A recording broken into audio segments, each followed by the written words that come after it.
Welcome to Choice Classic Radio. Like us on Facebook, subscribe to us on YouTube, and help keep this show alive by donating at choiceclassicradio.com. For more of your favorite old-time radio shows, join us on our companion podcast, Choice Classic Radio, Mystery, Suspense, Dramas, and Horrors, where we bring to you the most mysterious tales that the golden age of radio had to offer.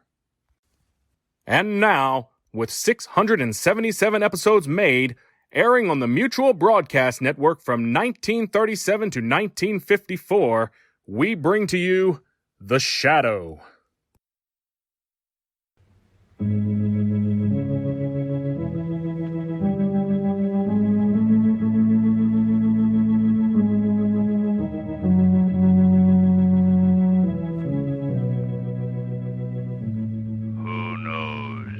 What evil lurks in the hearts of men? The Shadow knows.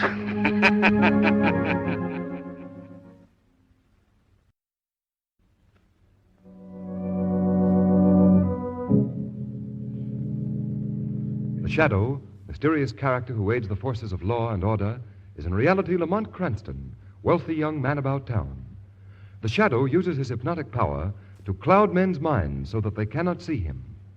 Cranston's friend and companion, the lovely Margot Lane, is the only person who knows to whom the unseen voice of the Shadow belongs.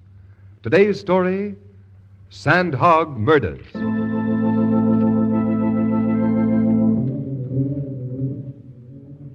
Deep under the river, knee-deep in glacial muck and slime, you'll find them, the Sandhogs, working under terrible pressure.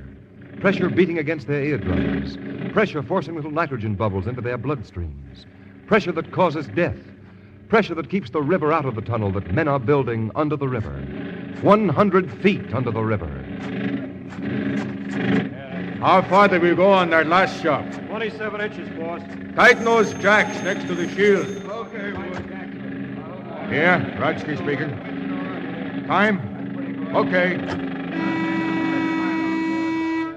All right, men, that's all for today. Let's go. Okay, let's go, fellas. Hey, Mr. Pine. Want to get left down here?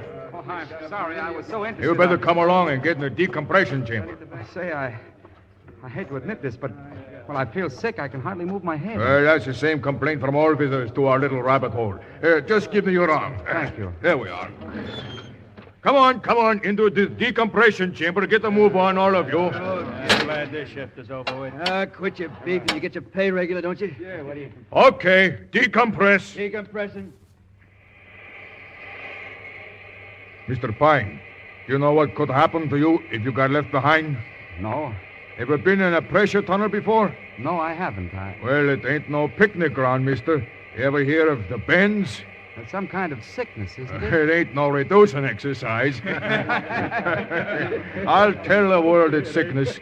You see, working in these pressure tunnels pumps you full of nitrogen bubbles. And if you was to come out of the pressure too fast, those bubbles would stop your heart quicker than $1 watch. Yeah, you gotta have the right kind of stomach to stand it. You know what would happen if we opened that door now? No, what?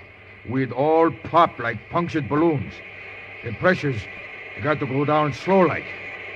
Just now we are working under 39 pounds of pressure per square inch. Say, are you trying to scare me? Lay off, Jack. You had enough trouble lately? Hey, stop saying why. The pressure's dropping too fast. Oh, tell him to increase the pressure.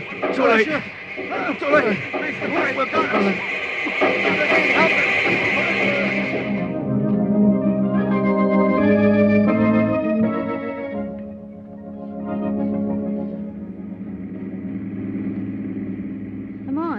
Did you read the comic strips this morning? They were very humorous. Winnie Winkle's in the hospital. Little orphan Annie's house burned down, and Andy Gump was hit by a truck. Lamont, I wonder why they call them funny papers. Say, are you listening to me? Listen, Mr. Cranston, you haven't paid the slightest bit of attention to anything I've said to you for the last hour. I'm sorry, Margot, but that horrible business in the new intercity tunnel has been on my mind. What business? 8 men were killed in the decompression chamber yesterday. Decompression chamber? Something evidently went wrong. Pressure was lowered too suddenly, and they all died terrible deaths. Well, how did it happen, Lamont? Well, they don't know. It looks pretty funny. According to the newspaper reports, the men working at the tunnel had been expecting something to happen. There had been several near accidents, and the men were pretty jittery. Well, you don't suppose that... Oh, Lamont, I know that look in your eye, that old crime detector look. You think that someone had something to do with that accident. I don't know anything about that, Margot. The reason I'm upset is that Pete Stockton is an old friend of mine. I know just how he must feel to have 8 of his men killed working on his tunnel. Pete Stockton? Yes, the contractor. We went to school together. This intercity tunnel is the first big job he's handled alone since his father died about a year ago. Oh, I see. And you'd like to see him, wouldn't you? Why, no, Margot, not today. We have a date. I wouldn't think of it. Oh, that's just the trouble. You do think of it. So I guess we might just as well see this old schoolmate of yours. Margot, you're wonderful.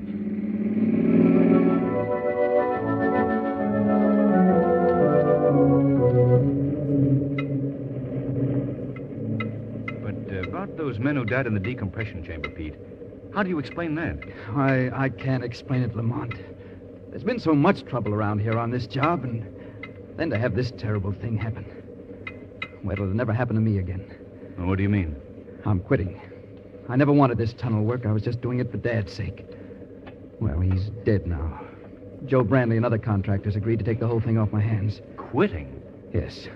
I couldn't stand another experience like this one. All those men left wives, sweethearts, and mothers. How can I ever repay them? Make up to them for their loss? Hey, Pete. The men want to talk to you. They want to go back to work. What, did you tell them that Brandley was taking over Monday? I told them, but they want to work for you, not Brandley. Well, I guess I'll have to tell them myself. Oh, by the way, this is Pop Berkey. Miss Lane. How do you do? How do you Mr. do? Cranston. How do you do? How do you do? Pop's an old-timer. He and my dad broke into the business together. Well, ask him anything you want to know about sandhogging. I'll be back in a few minutes. He's taking the whole thing pretty hard, isn't he? Yes. I'd like to help him, Margot. He's a swell guy. First time you two have been around the tunnel in the making? What? Oh, yes. It's very interesting, isn't it? But is it necessary to keep everything so greasy? Well, Mr. Berkey, what caused the accident in the decompression chamber? Are you asking me what or who? So, you think that the accident wasn't exactly an accident? I got my own ideas, but I'm not saying. If you know anything, Mr. Berkey, you've got to tell me.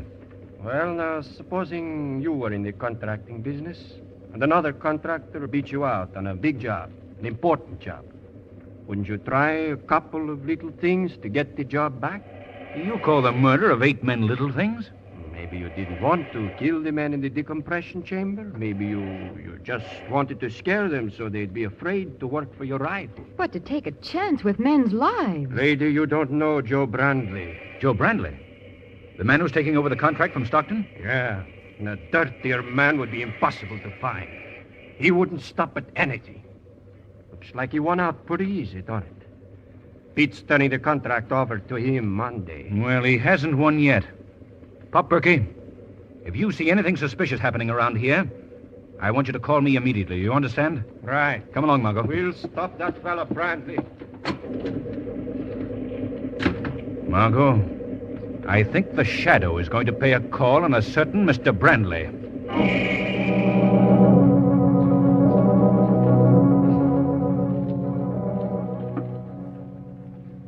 No. Why should I be afraid? What? Stockton is turning the job over to me? What? At the tunnel? When? Tonight. Yeah, well, let him try it. I'll be at that tunnel and settle this thing once and for all. Yeah. Thanks for the information. Goodbye. Thank you for the information, Mr. Brandley. What? Who spoke? I did, Mr. Brandley. Who are you? I am called the Shadow. Where are you? I can't see you. I have willed it that you won't see me, Brandley. I've cast a mist over your mind that makes me invisible to your eyes. What do you want of me? I would like to know more about that phone conversation you just had. I believe it was concerned with the murders in the new intercity tunnel. Murders? those men were supposed to die by accident. Did you have anything to do with that accident, Mr. Brandley? What are you talking about? I'm asking you, did you have anything to do with those murders? No, nothing. Then who were you speaking to on the telephone? Why should I tell you? You'd better talk, Mr. Brandley. You haven't got anything on me. That's true. I can't pin anything on you just now. But let me warn you, Mr. Brandley. The Shadow intends to prevent anyone from destroying the intercity tunnel.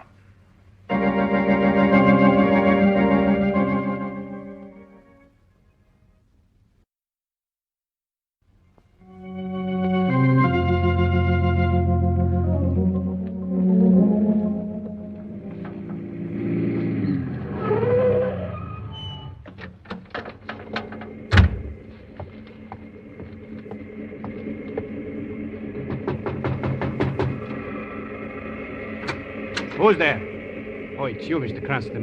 I couldn't see you in the dark. Yes, Pop Berkey. Oh, Lamont, thank heaven you've come. Margot, what are you doing here at the tunnel? Well, I was waiting for you at your apartment, Lamont, when Mr. Berkey called. You asked me to call you if anything suspicious was going on here. And something suspicious is going on here. There's someone down in the tunnel, Mr. Cranston. Yes, I know. I expected the killer would make his move tonight with the tunnel deserted. But what are you doing here, Margot? Well, I don't know, but I didn't know how to get in touch with you, so I thought I'd see what I could do in your absence. I left a note for you at your apartment, Lamont. Oh, am I glad you've come. The very idea of going down into that empty tunnel gives me the cold chills. Now, wait a minute, Margot. What were you expecting to do down in the tunnel? What was I expecting to do? Why, I was... Well, now that you mention it, what was I expecting to do? Margot, we're dealing with a desperate man. Do you realize what might be waiting for you down there? Mr. Cranston, he's down in the tunnel, all right. The elevator was at the bottom of the shaft when I came back from dinner. Berkey, what can he do to the tunnel? He could set a time bomb and blow it to pieces. Well, let's go. Where? We're going down into the tunnel, Margot, on a manhunt. You better wait here. All alone? We won't be going long. Not me. I'd rather go down the tunnel. All right, then, let's go. Now, where's the elevator, Berkey? Over this way. I have some boots for you to wear. It's a little muddy down below. All right. Yeah, step in, Margot. It's like going down into a coal mine, isn't it? Margot, have you ever been down in a coal mine? No, but this is the way I imagine it would be. Oh. How deep is this? What? This elevator shaft. About 100 feet or so. Isn't very deep. Deep enough for me, thanks. This will take us down to the tunnel.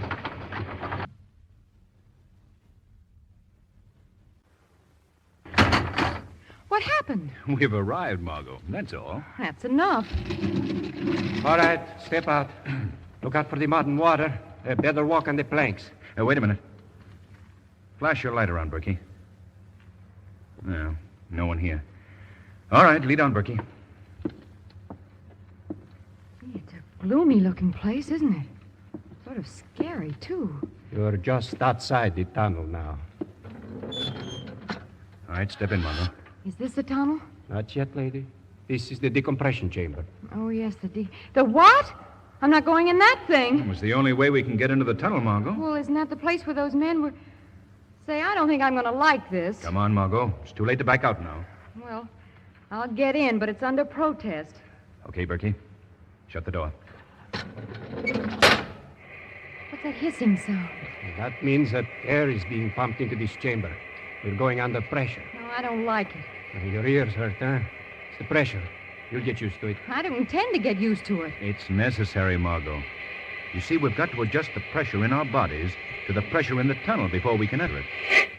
Well, this is the tunnel. The river is right overhead, lady. Oh, it's so dark. Can you give us some light, Berkey? I wouldn't want someone sneaking up behind me in the dark. Yeah, that's better.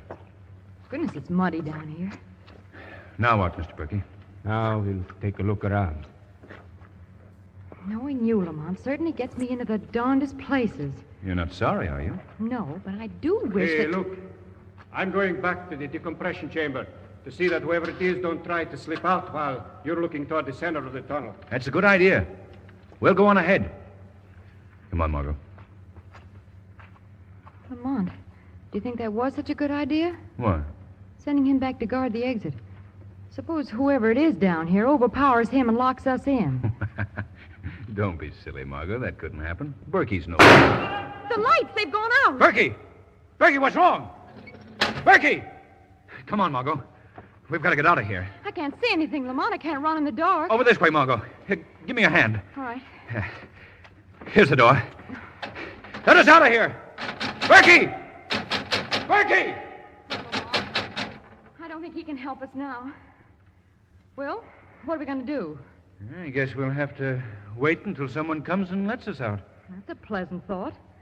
I don't relish spending a night in this place. What's that? It sounds like a phone. Down here? Yeah, a foreman probably uses it to speak to his boss above ground. Well, where is it? Well, the sound came from... Oh, there it is. Hello?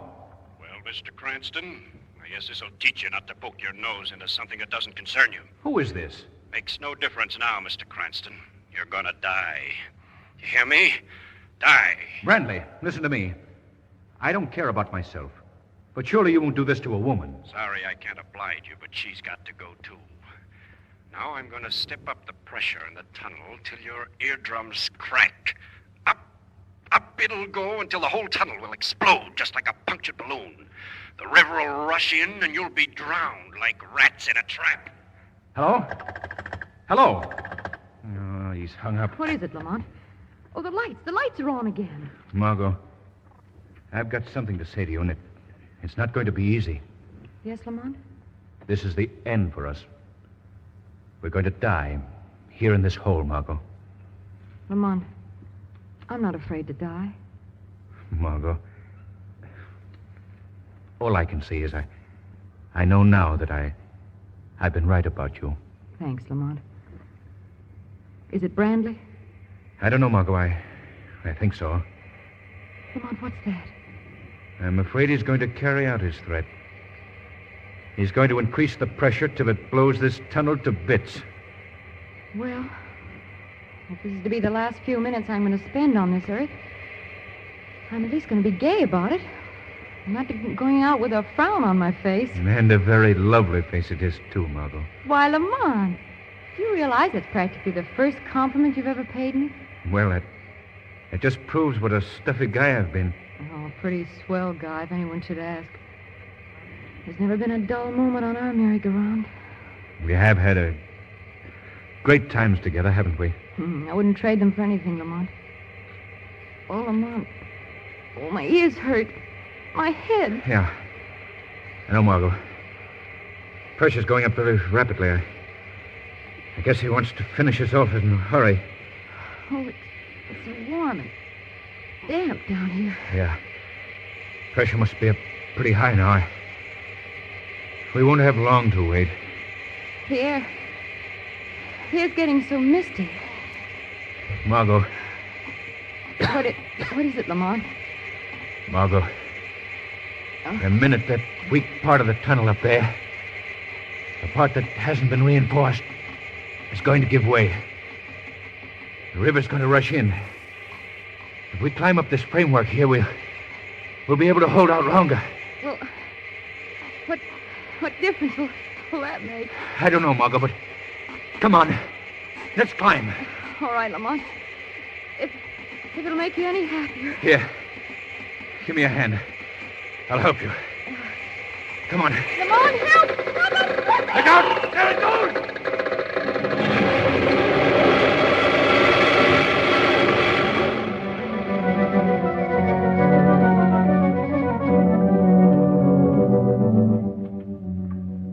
Well, Commissioner Weston, we've pumped all the water out of the tunnel. Found no trace of Margot or Lamont's bodies. They must have been washed into the river. Yeah. You know, they were both personal friends of mine, too. Yes, I know. Well, that's the way it goes. Lamont was trying to help me. I was going to give up the whole job, Commissioner, but now I'm going ahead with it. If he thought that much of me, well... Yeah, I understand. Well, now tell me about this Pop Berkey. Well, it's simple enough. I found Pop myself. He was just outside the tunnel, unconscious from a blow on his head. Now, how long have you known him?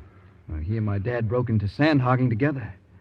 Later, when a tunnel accident made Berkey unfit for work underground, Dad always found a job for him up above. Oh. And, well, I sort of followed in Dad's footsteps. Well, this whole business proves one thing. That so-called accident in the tunnel where the 8 men were killed was no accident. I'll have my men stationed at the tunnel tomorrow when you go back to work. Oh, I'd appreciate it, Commissioner Weston. That's all right. You know, I'm going to miss that fellow Cranston.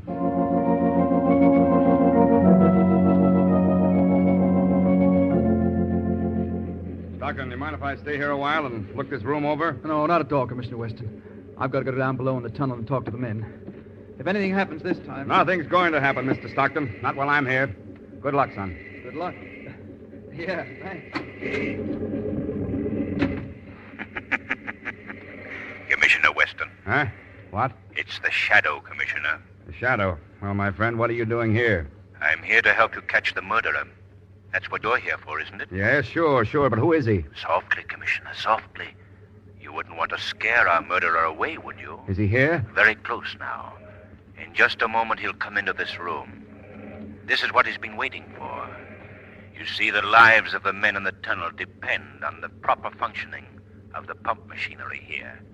The murderer will attempt to destroy the pump and kill the men down in the tunnel. This is to be his final job. For today, for the first time, Peter Stockton is down below. Well, he won't get away with it. Quiet, Commissioner. I think this is our man now. Quick, hide behind the machinery. Yeah, right.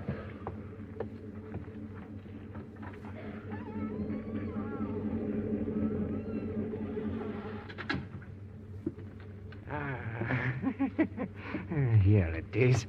The main induction valve. Now, Mr. Stockton, you're going to pay for what your father did to me. Weston, stop him! Try and stop me! I'll stop you, all right? Well, let's see who it is. Why, it's Pop Berkey. I've killed old Pop Berkey. No, Commissioner. He'll live to pay for his crimes.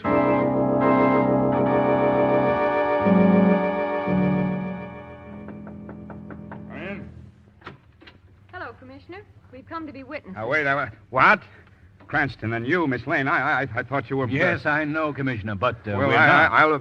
Well, aren't you glad to see us? Oh, of course. But how did you get out? Where have you been? What are you... You were in the tunnel, weren't you? One question at a time, Commissioner. We were in the tunnel, all right, but we escaped. Escaped? Yes, we climbed to the top of the tunnel just before the blow-off came. You climbed? There was an air pocket, a very wonderful air pocket. Don't forget the details, Margot. Oh, yes, I ruined a perfectly good pair of stockings. Oh, that's... But how did you get out? Through the escape chamber. Berkey had forgotten all about that. But Lamont hadn't. He found it, didn't you, Lamont? Right at the top of the tunnel. Let me tell you something, Commissioner. Yeah? If you ever get stuck in a tunnel, have Lamont along. Well, I still don't understand it. What about Berkey? He confessed everything last night. It seems he hated Stockton because he thought Stockton's father was responsible for his accident. Also, because Stockton's father married the woman he loved. Couldn't get even with his old man, so he was going to take it out on the son. And then he tried to implicate Brandley to shield himself. Well, I guess you've got all the evidence you need, Commissioner, so Margot and I will be running along. Wait a minute. I'm not through with you two yet. Why didn't you let people know that you were safe? Because, Commissioner, we couldn't resist satisfying a lifelong ambition. What's that? Reading our own obituaries.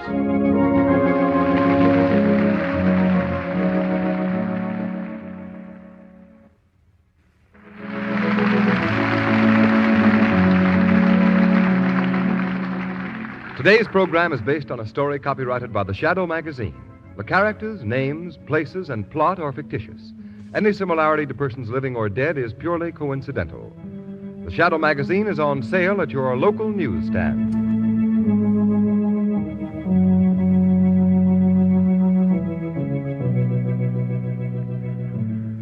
The weed of crime bears bitter fruit. Crime does not pay. The Shadow knows.